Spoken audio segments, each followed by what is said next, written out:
Doctor, what do you think? Should we do it? You are. Okay. Hi. Hi, Jesse. All right. Peggy says hi. I'm her stand-in.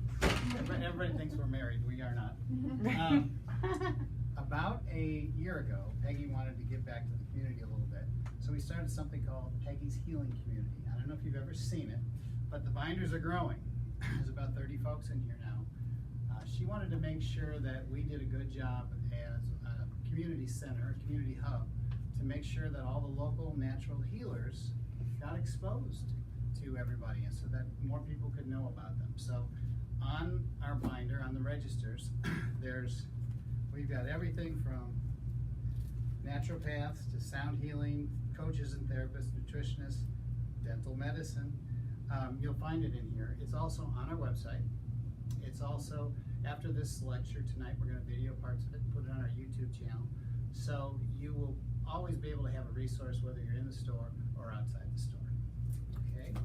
Wanted you to know that. And then Peggy likes to be involved with the folks that are in the healing community. They actually come in here and do training for the staff so they get to know, what their services are. And Peggy actually sought out a holistic dentist and found Dr. Jackson, and she wanted him to be included, and he wanted to join, and so here he is for you tonight. Dr. Jackson. All right, so I know how much everybody loves going to the dentist, so it's pretty amazing people here show up to hear a dentist talk. So I'm kind of pretty amazed about that. So I'm a little water here, sorry. So a little bit about myself. My name is Dr. David Jackson. I'm a general dentist here in Stewart area. I'm born and raised in Florida. I'm a second-generation dentist. If I talk a little fast, tell me to slow down. Sorry about that. I graduated from Nova Southeastern in 2010 and finished my residency at the VA Medical Center in 2011. I live here locally in Hopestown with my wife and 3 kids. I opened Balance Dental, which is my office, in October of 2017 to provide a holistic option for people in and around Martin County. It's something that we kind of carried over through my life, and since we had kids, and I was like, this is kind of where things need to be and what I subscribe and believe in. So, like I said, I'm a general, I'm a family dentist too, I do see kids. I take the time to get to know patients, provide customized treatment. My goal is to provide dental care that reduces our body burden and not add to it, because there's plenty of that going around. I'm a member of the Florida Dental Association. I'm also a member of the International Academy of Oral Medicine and Toxicology, and I'm SMART certified, and I'll get more into that later. My 2 main philosophies when it comes to practice are 1, educated patients make better decisions, and 2, I treat all my patients like their family. Now, not the family that you don't like, but I subscribe to what I call the daughter test. Would I do this to my own daughter? It's just a course of treatment that I would recommend towards them. I take time to provide pros, cons, options for all the patients, so we arrive at a common treatment together, and dentistry is not a one-size-fits-all situation. So, quick disclaimer, I'm not a naturopath, I'm not a physician, I'm not a dietitian, I'm not an MD, nor am I claiming to be. But, I always consult your doctor prior to starting any dietary, vitamin, supplement changes, just to check that you have any cross-reactivity with anything else. That being said, I am a general dentist, I have a DMD degree, I am licensed in the state of Florida, and everything that I'm presenting today is information that I've either learned through courses or done research on myself. Everything's tended to be informational, and I'm not, recommending any specific changes in your lifestyle whatsoever, but, take this for what you need and what you get out of it. So, what are you here for? Mercury. Mercury 101. So, mercury is a naturally occurring element that comes in several forms. Why is mercury unique?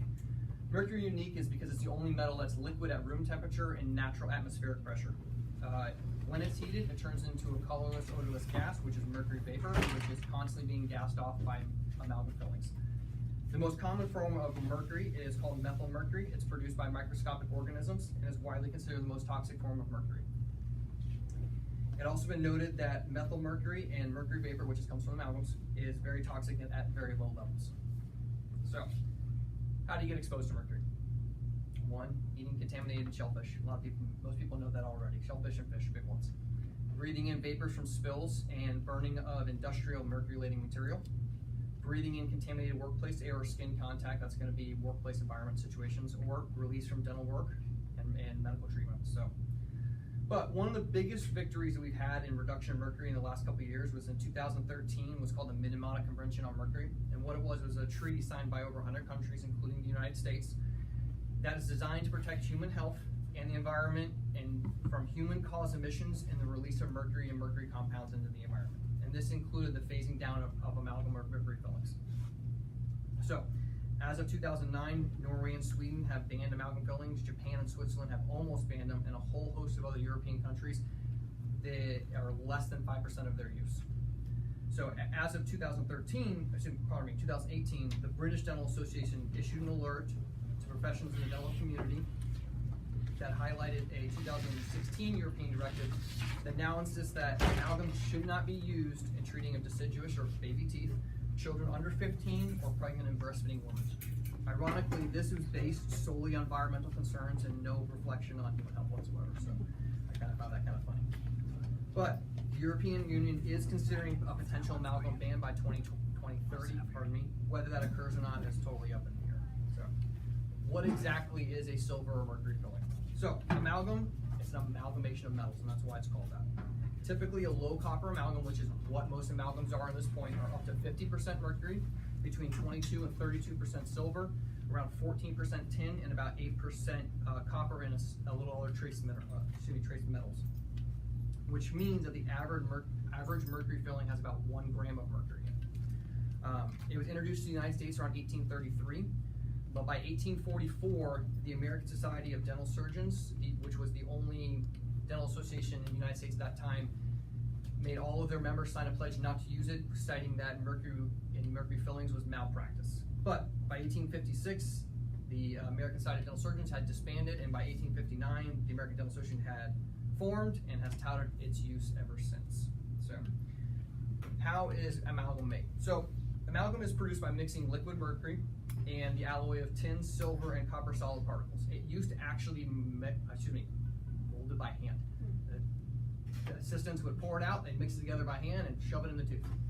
Now it comes in a capsule, it's shaken up really, really hard, shaken to be mixed, and then it's condensed into the tooth, it's shaped, allowed to set. Now, even though it's, quote, set, due to low vapor pressure of mercury, because it's a liquid, and the galvanic reactions of other dissimilar metals in mouth, it's always leaking mercury vapor. And this is even touted by the FDA. So it's nothing, crazy. So question to you guys, what happens when the thermometer breaks in a school? Be real careful. Either the room is evacuated or the entire school is evacuated. But that's the same type of mercury, which is elemental mercury, which is used in amalgam fillings. But it's totally fine to put in your mouth, so that's great. Dispersalloy, which is one of the main trade names in amalgams, comes from a company called Dentsupply. On their own material safety data sheet on the front page, right here, danger, toxic if inhaled. I can't make it up. I pulled this off yesterday from their website. And you go here, second page, ecological information. Danger, very toxic to aquatic wildlife with long-lasting effects. We have so many water problems in here, Florida alone. This is one more thing we don't need. And that's why having